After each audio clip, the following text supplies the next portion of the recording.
অনেকদিন আগের কথা। মাধবপুর গ্রামে সুশীল নামে 12 বছর বয়সী একটি এতিম ছেলে বসবাস করত। সুশীল খুব গরিব ছিল। যখন সুশীলের বাবা বেঁচে ছিল তখন সে দিনমজুরি কাজ করে তাদের সংসার চালাতো। কিন্তু কোনো একটি দুর্ঘটনায় সুশীলের বাবা মা দুজনেই মারা যায়। এতে সুশীল একেবারের জন্য একা হয়ে যায়। সুশীল খুব ছোট ছিল, তাই সে কোনো কাজ করতে পারত না।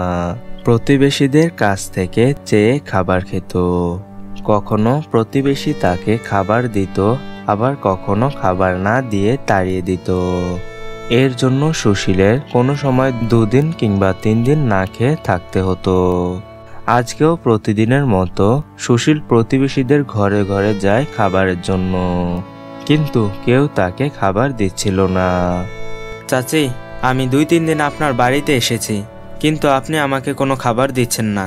আমার খুব ক্ষুধা পেয়েছে, আমার পেট ভরার জন্য হালকা কিছু খাবার দিন। একটু আমার প্রতি দয়া করুন, আমার অনেক ক্ষুধা লেগেছে। দেখ সুশীল, বাজারে সবজির দাম অনেক বেড়ে গেছে, আর আমার এত প্রয়োজন নেই যে তোর জন্য আলাদা খাবার তৈরি করব। আর আমাদের নিজেদের জন্যই খাবার রান্না করলে সেগুলো পেট ভরে না খেতেই শেষ হয়ে যায়। এখন তোকে আবার কিভাবে আলাদা করে খাবার তৈরি করে দেব? যা, ভাগ এখান থেকে।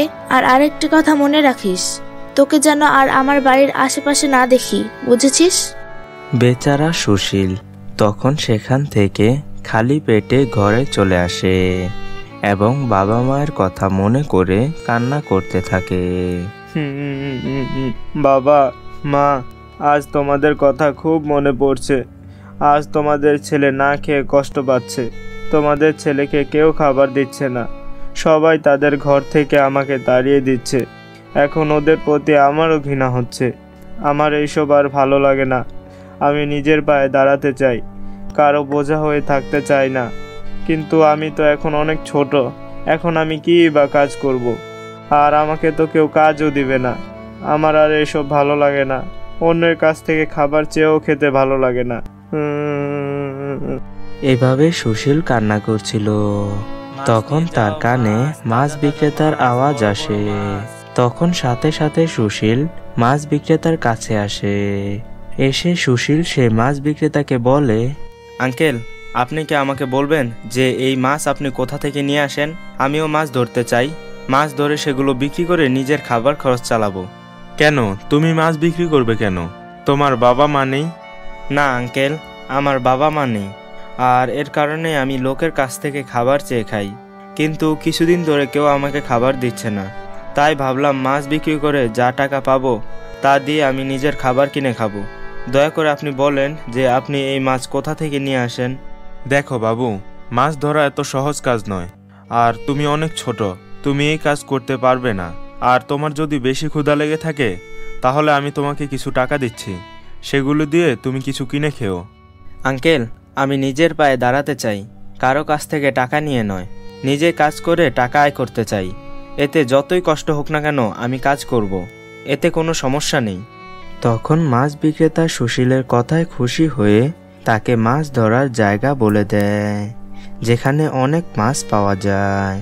তখন সুশীল সেখানে মাছ ধরতে চলে যায়। সেখানে বসে কিছুক্ষণ ধরে বড়শি পেতে রেখেছিল।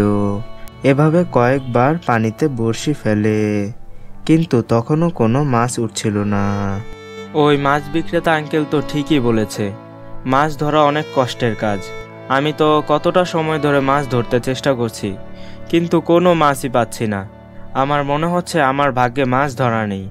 আমাদের মতো গরিবদের ভাগ্য খারাপই হয়। আমার মনে হচ্ছে আজকেও খালি পেটে ঘুমাতে হবে। জানি না ভাগ্যে কি আছে। এসব কথা ভেবে সুশীল আবারও নদীতে বড়শি ফেলে। তখন সাথে সাথে তার বড়শিতে একটি বড় মাছ উঠে আসে। এভাবে আরো কিছুক্ষণের মধ্যে সুশীল আরো অনেক মাছ ধরে নেয়। তখন সুশীল মাছগুলো দেখে খুব খুশি হয়ে যায়। এরপর সেগুলো বাজারে নিয়ে যায় বিক্রি করার জন্য। মাছ নিয়ে যাও, মাছ, তাজা তাজা মাছ, বড় বড় মাছ। এখানে অনেক ধরনের মাছ আছে, মাছ নিয়ে যাও। এর কিছুক্ষণ পর সুশীলের সব মাছ বিক্রি করা হয়ে যায়। সুশীল মাছ বিক্রির টাকা পেয়ে খুব খুশি হয়ে যায়। এবং সেই টাকা দিয়ে সুশীল ভালো ভালো খাবার নিয়ে আসে এবং সেগুলো পেট ভরে খেতে থাকে। তখন থেকে সুশীল প্রতিদিন সেখান থেকে মাছ ধরে সেগুলো বাজারে বিক্রি করে নিজের প্রয়োজনে খরচ করে। প্রতিদিনের মতো সুশীল আজকেও নদীতে মাছ ধরতে যায়। তখন সে দেখতে পেল নদীতে একটি ঝুড়ির মধ্যে ছোট একটি বাচ্চা কান্না করছে। তখন সুশীল সেই বাচ্চাটিকে নদী থেকে উপরে তুলে নিয়ে আসে। আরে, এত সুন্দর বাচ্চা আবার কার? আর বাচ্চাটি তো অনেক কান্না করছে, কিন্তু ওর বাবা মা কোথায়? আর ওকে কেই বা পানিতে ফেলে রেখেছে। আচ্ছা, যাই হোক, কিন্তু আমি এখন এই বাচ্চাটিকে কী বা করব? আবার ওকে তো এভাবে ফেলেও রেখে যেতে পারবো না। এখন ওকে যদি বাড়িতে নিয়ে যাই তাহলে ওর লালন পালনের খরচ কিভাবে চালাবো? আমি নিজেই তো অনেক কষ্টে থাকি। না, আমি ওকে নিজের সাথে নিয়েই যাই, তাহলে হয়তো ভালো হবে। তখন সুশীল সে বাচ্চাটিকে তার সাথে করে বাড়িতে নিয়ে আসে এবং ভালোভাবে লালন পালন করতে থাকে।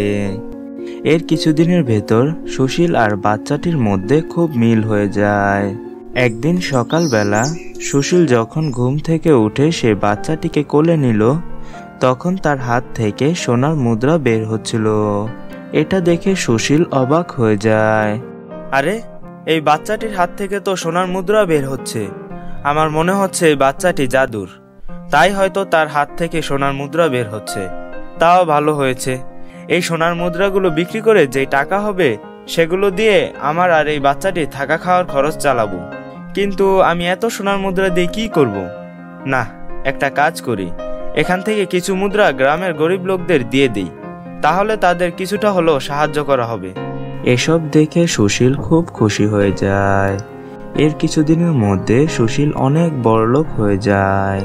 সুশীলের যখন টাকার প্রয়োজন হতো তখন সুশীল সেই বাচ্চাটির কাছ থেকে সোনার মুদ্রা নিয়ে নিত। আর গ্রামের লোকেরা যদি কোনো বিপদে পড়ত তখন সুশীল তাদের সোনার মুদ্রা দিয়ে সাহায্য সহযোগিতা করত। এভাবেই সুশীলের ভালোভাবে দিন কাটছিল। একদিন প্রতিবেশী চাচি সুশীলের কাছে আসে এবং বলে, সুশীল, তোমার চাচা অনেক অসুস্থ হয়ে পড়েছে। তার চিকিৎসা করার জন্য 5 লাখ টাকা লাগবে। আমি শুনেছি তুমি গরিব লোকেদের সোনার মুদ্রা দিয়ে সাহায্য করো। আমি জানি আমি তোমাকে তোমার বিপদের সময় সাহায্য করিনি, ঘরের দরজা থেকে বের করে দিয়েছি, কিন্তু তুমি তো অনেক দয়ালু, সবাইকে সাহায্য করো। দয়া করে আমাদেরকেও সাহায্য করো, আমাকেও কিছু সোনার মুদ্রা দাও। সুশীল খুব ভালো স্বভাবের ছিল, কারো কষ্ট সুশীল দেখতে পারত না। তখন সুশীল সে বাচ্চাটিকে কোলে নেয়, সাথে সাথে বাচ্চাটির হাত থেকে অনেক সোনার মুদ্রা পড়তে থাকে। প্রতিবেশী চাচি এইসব দেখে অবাক হয়ে যায়, কেননা সে দেখতে এসেছিল সুশীল এত টাকা পায় কোথায়। এসব দেখে প্রতিবেশী চাচি সোনার মুদ্রা নিয়ে সেখান থেকে বাড়িতে চলে আসে।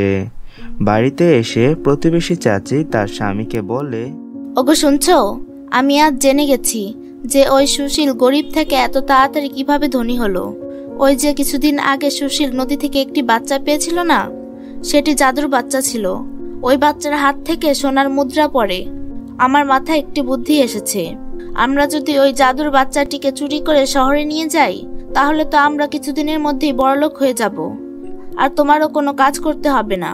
তখন তারা এসব কথা ভেবে নেয়। রাতে যখন সুশীল ঘুমিয়ে পড়ে তখন তারা দুজন সেই জাদুর বাচ্চাটিকে চুরি করে তাদের বাড়িতে নিয়ে আসে। তখন প্রতিবেশী চাচি তার স্বামীকে বলে, এবার দেখো ওর জাদু, ওর হাত দিয়ে কিভাবে সোনার মুদ্রা বের হয়। বাবু, তাড়াতাড়ি আমাদেরকে সোনার মুদ্রা দাও, যেভাবে সুশীলকেও সোনার মুদ্রা দিতে।